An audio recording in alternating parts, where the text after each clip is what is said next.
Hi, welcome to Brady's Blunders, where I show you the mistakes in my games, hoping you don't make the same ones in yours. And with today's episode, I'm going to start reviewing my 2016 US Open games from the Go Congress in Boston. And turns out I made a lot of mistakes, and my opponents made a few too. So I'm going to go through the games in some detail, but I'm going to break each game into multiple episodes. That way I can keep up with my approach of shorter videos, if you will. Let me start off with a quick apology, and that is because I'm breaking these videos up, I'm not going to answer the problem I asked at the end of the last video. As a matter of fact, I don't think I'll be answering it in the next video either. I think it's at least 2 away, but I will get to it, I promise. All right, let's get into the games. So my first opponent was someone, it was his first Congress, and I think he was from Romania, and his name is Ciuica. That's the nearest pronunciation I can do anyway. And he was a strong player. He was a European 3-dan before moving to America. And this was a very interesting game to me.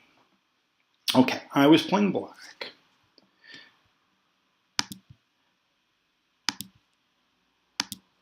And with this move, I said, I want to play a mini or micro Chinese opening. And he said, but I don't want you to. So he immediately denied it. And I've talked in past videos that I actually like this sort of approach of trying to keep your opponent from playing the opening that they want to play. So, and it's not that this move wins the game or even gains a lead. It just denies me what I want. And it's at this point that you need to start playing flexibly. And this took me a long time to learn. Just because he pincered me doesn't mean I need to answer right now. And instead, I can go ahead and claim this corner over here and see how he wants to respond. And when he played on top of this early stone that I played, now the left side is becoming biggest. So that's where I knew I wanted to play. And I played here. And so this sort of approach where I sort of throw a stone into the corner and then play on the outside is something I've been doing a lot lately, usually as white, but you can play it as black too. Okay, so white played here, and this is the first game problem. And I'm going to suggest you pause. And again, I'm going to give you multiple problems, and this will be the only one where I suggest you pause, but feel free to do it with each of them. Okay, so you're black to play, and white just played this approach move. Where would you play now? And there's probably multiple right answers, but I'm going to go ahead and show you one that I think is definitely better than what I chose to play. Okay, go ahead and pause if you like. I'll wait here for you. Right, I spent almost no time at all. And the reason I played this move is it gave me room for a 2 or 3 space extension to either side. So when white played here, taking away one of the directions I could make an extension, I just went ahead and played here. I probably took all of 2 seconds to think about it. But black had a more interesting option than this. You know, I thought when I played this move that made black safe, but maybe I had another way. And matter of fact, I'll show you one. So if black wedges right away, this is the expected result.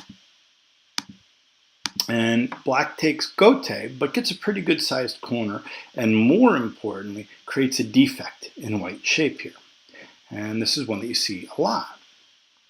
And it's probably one that white wants to defend right away. The cutting points on either side and the clamp just are too attractive to black, and white isn't secure. So white will probably go ahead and secure his shape with a move like this. Of course, that allows black to play this annoying peep and maybe play a move like this, just coming out. And it's going to be very hard to attack the black stones. I mean, black will willingly give up this stone, but it's going to be hard to do much damage to these black stones. They're pretty flexible. And once you realize that, then you realize that these white stones, if they can't attack severely, aren't really doing very much. After all, black's taken away the corner. White's thickness should be good for attacking, but black's far enough away and out that the attack isn't going to be very severe. So that means the game is already pretty decent for black. Furthermore, if black can easily secure these stones, then this white stone here is probably too close to them, and he'd be happier if it was a little bit further away. So this would be a pretty good opening for black. And even this looks quite playable too, because it creates a nice connection with that stone. So two good options. So therefore maybe white doesn't like that, and plays on the other side. And the problem for white is that still leaves the cut here for black later. So black's not really in a hurry and can just still come out. And again, the white stones aren't doing very much, and black's going to have the Mii opportunities of either cutting at A or invading at B later. And so just be patient, and the game should be good. So this move is actually more useful than the two-space extension that I got in the game. All right, so maybe white says, well, I don't care about that defect. I have a wall and I want to use it, right? Use walls to attack. And he wants to fearsomely attack this black stone. Okay, that's a good attitude, and probably the first thing that one should consider. So this is a key move in this shape. So when you see the lack of liberties on either side and you've got the single stone there, it turns out that this move, the clamp, can be very, very effective. And it's pretty clear that a move like this isn't going to work for white, right? Now it's looking like these four stones are doomed. So white's probably going to want to help on this side. And black takes the Atari, and what black doesn't do is play here right away, because these stones are a little bit too far apart, and white's just going to be able to come out and split, and the fight will be very good for white. So just leave them. Leave this as Aji, and come up and ask white, what do you want to do? And presumably white's going to cover, and this was where it really becomes a question and a difficult decision for white. Because with this move, black is threatening both to cut over here as well as over here. So if white decides to defend the outside here and say, I want to control the outside and not let you cut through, now all of a sudden this move works, right? I said don't do it before because black shape was easily splittable. Now, not so easily splittable. And it turns out that white's got two weak groups at A and B. So this would be a really good result for black. So what's the other possibility? White can go ahead and make sure that he's safe with a move like this. But now black can go ahead and pretty much solve all of his problems with a move like this. And capturing this stone in the ladder, so then the move at A accomplished its mission, which was to trash the left side and be safe without ever needing that two-space extension. And I think that's the real point of this problem is, and the reason I would kind of describe this question as a non-level question is, one had to be able to read out the sequences of this clamp and the various peeps and so on, and make sure that A was in a good place after all of these variations before deciding that the best move for black was to go ahead and wedge inside. And I think it's a pretty hard problem, but a really interesting one that says my automatic answer of the two-space extension, maybe that's right, the majority of the time, but there are times when there's better Aji than that and a better way. Right, so that was the hard problem from this video. Now this one's going to be a little bit easier, or at least easier to understand. Okay, so white played here, and now the question is, where should black play next, and why? Okay, I was pretty happy because, hey, I got my two-space extension, so I felt that I was comfortable on the left-hand side. And I thought this move by white doesn't take the corner. So therefore, it's time for me to go ahead and take the corner myself. And I was quite happy with this result, but I shouldn't have been, and let me show you why. All right, white played here. And I played here. I really wanted to push through with this move, create some cutting points, but actually the lack of liberties made it so it just didn't work. So I had to give white time to fix it himself. And let's see.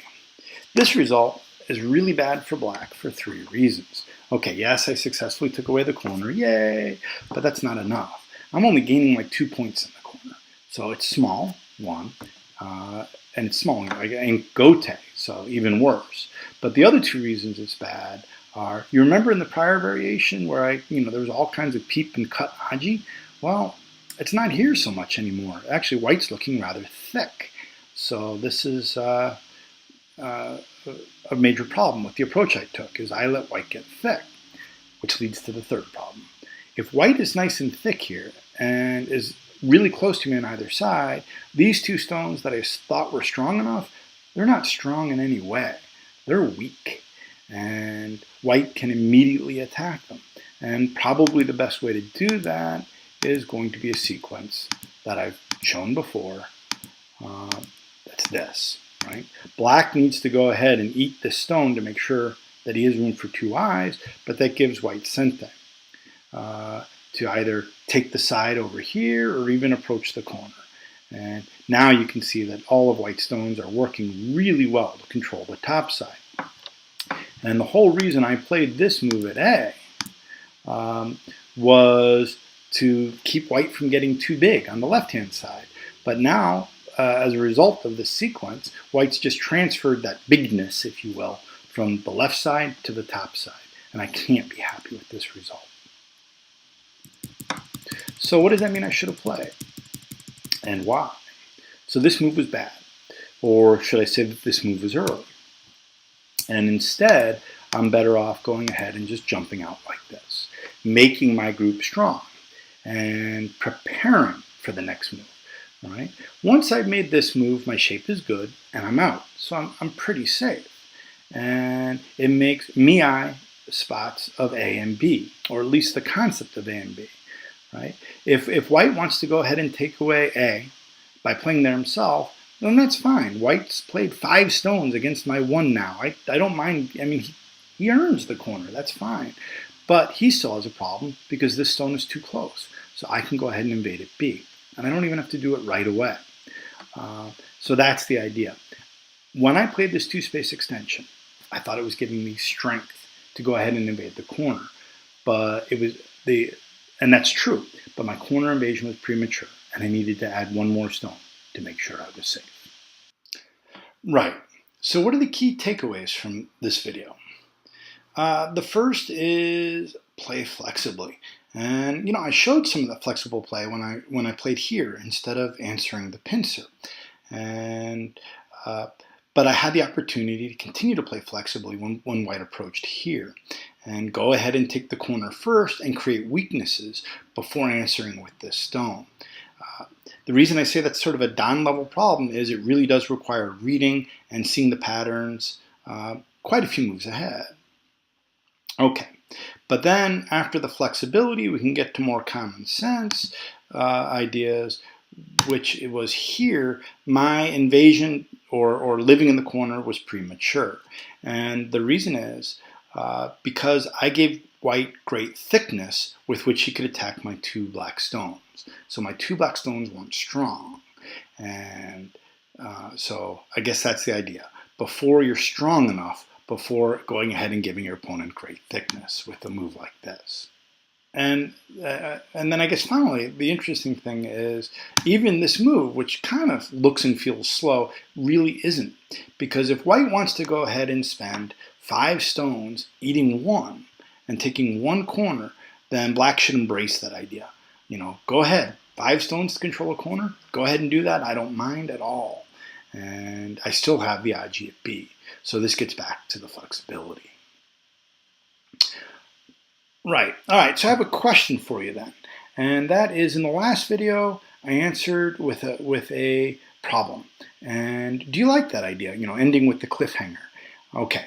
Mind you, that's if I do it better. I promise from here on out, if I end with a cliffhanger, I'll answer it in the next episode. But is that kind of fun and give you something to think about after the video is over? Or do you prefer that all of the problems are answered in the video in which they're asked.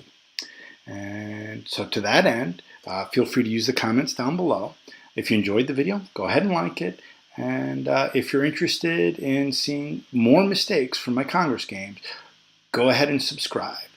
I think I've got enough material. I know I have enough for over 10 games, and who knows, or 10 videos. Who knows? Maybe it's even enough for 20. Thanks for watching. I'll see you next time.